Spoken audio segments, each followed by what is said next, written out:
Dede, Radit, Sandy, dan Dia langsung saja menjajal ombak Pantai Keramas. Dia bahkan merelakan kulitnya terbakar oleh teriknya matahari.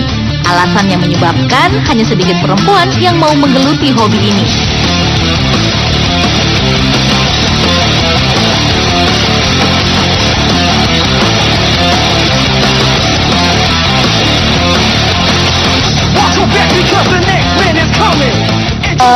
Itu deh faktornya mungkin satu tuh ikut takut hitam, dan mereka tuh nggak tahu gimana orang-orang surfing tuh sebenarnya. Mereka tuh cuma tahu surfing dari omong-omongan orang yang nggak bener.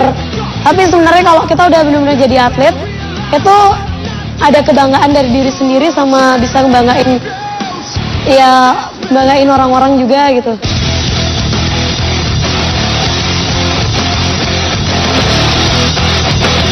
Pantai Keramas memang menjadi pantai favorit bagi banyak surfer.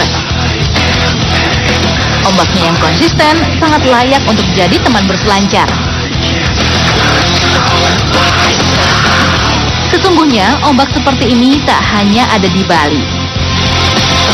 Negara kepulauan seperti Indonesia memiliki ombak yang konsisten yang selalu ada setiap musim di banyak wilayah yang memiliki garis pantai.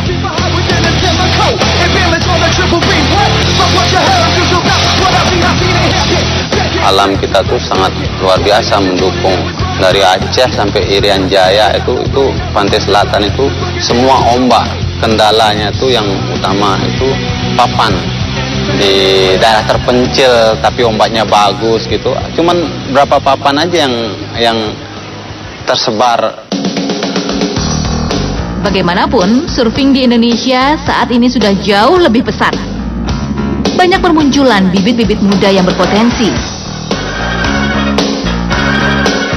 Zaman-zamannya juara dunia Jerry Lopez, mereka nggak ada yang terbang yang sambil 360 begitu. Sekarang anak-anak tuh melakukan aerial 360, aduh segala macam lah. Seharian berselancar di Pantai Keramas, teman-teman surfer sepertinya sudah letih. Melihat mereka begitu asyik bermain seharian, saya kembali bersemangat. Tapi tak mungkin juga rasanya meminjam papan mereka yang selalu dipakai untuk terus berlatih.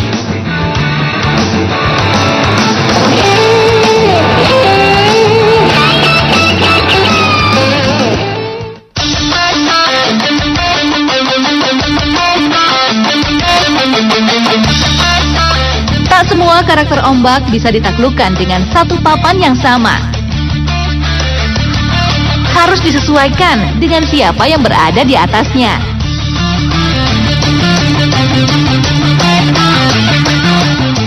There's many types of surfboards. It depends what you want to do and where you're surfing. Smaller boards for smaller waves, bigger boards for bigger waves. And then Malibus are for kind of just fun and everyday surf.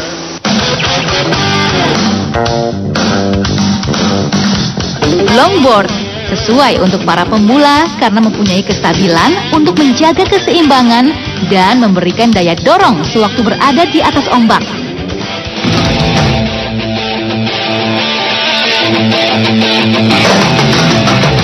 Sementara papan yang lebih kecil biasa digunakan oleh surfer profesional. Dengan papan yang lebih kecil, para surfer dapat lebih lincah bergerak di atas ombak, sehingga memungkinkan untuk melakukan berbagai macam manuver. The surfer will come in and tell me what his preferences are, what kind of waves he wants to ride, and how skillful he is. That has a lot to do with it.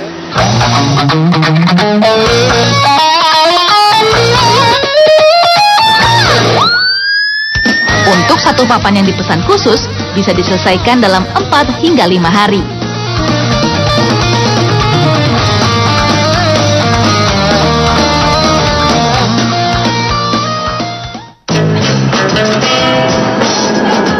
Hari ini perburuan ombak dilanjutkan.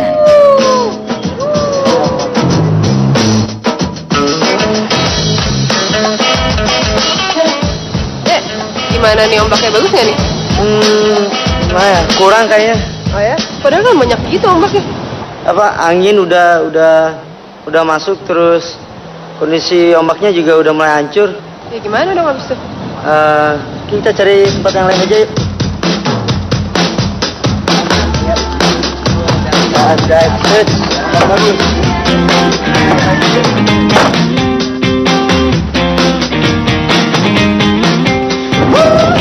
Perjalanan kembali dilakukan untuk mencari ombak yang diinginkan.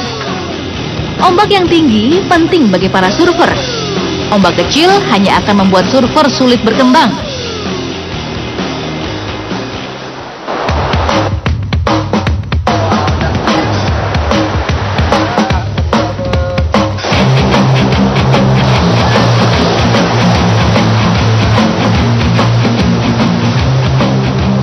Udah ya, di sini oke ya buat latihan ya. Sip. Tapi gini deh, kalau misalnya lo pada latihan gitu aja, nggak seru kali ya. Gimana kalau kita bikin kompetisi kecil? Kali ini menantang para surfer untuk tak sekedar bermain free surfing. Apalagi Dede memang sedang bersiap menghadapi kompetisi yang akan membawanya menjadi surfer kelas dunia.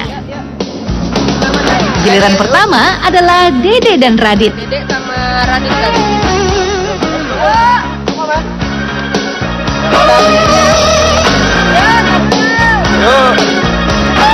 Diah dan Sandy bertugas mencatat skor.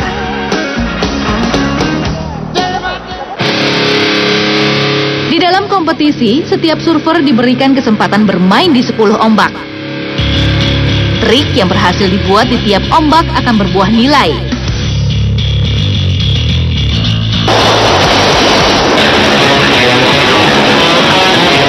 Dari 10 akan dipilih 2 ombak terbaik. Yang mendapatkan skor tertinggi tentunya akan keluar sebagai pemenang.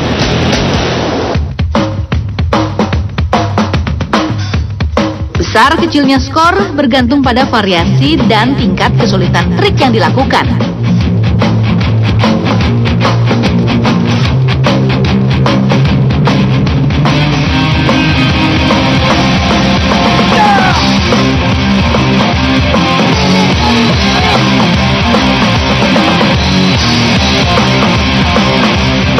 Bergantian, Dede dan Cabul beraksi melakukan trik-trik andalan mereka. Dan favorit saya, ya salah satunya aerial, terbang. Tapi lebih banyak saya terbang ke ombak yang ke kanan daripada ombak yang ke kiri. Kalau ke kiri, saya kurang begitu lancar, jadi lebih confident main di ombak kanan. Keduanya telah lihai menaklukkan ombak di berbagai negara, yang tak hanya berbuah pengalaman manis.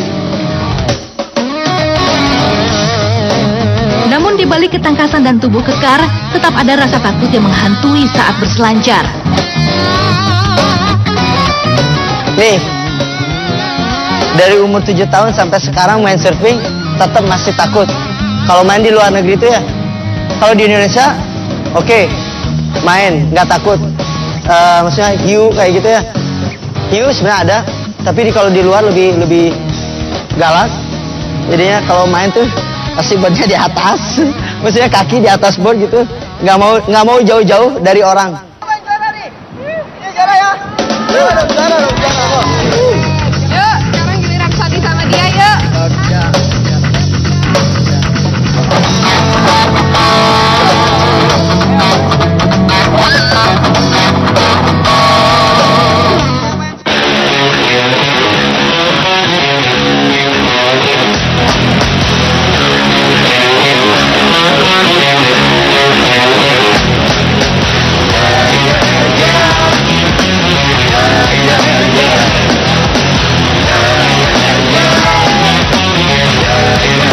Aksi Diah dan Sandy tak kalah hebatnya.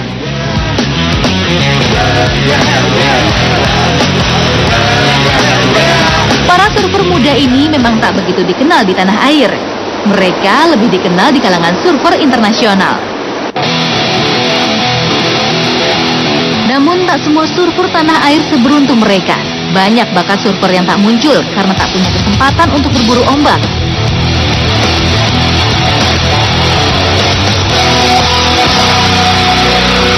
Padahal jika suatu saat mereka menjadi juara dunia adalah bukti nyata bahwa potensi alam Indonesia tak cukup hanya dinikmati oleh mata. Butuh dukungan penuh bagi para surfer untuk bisa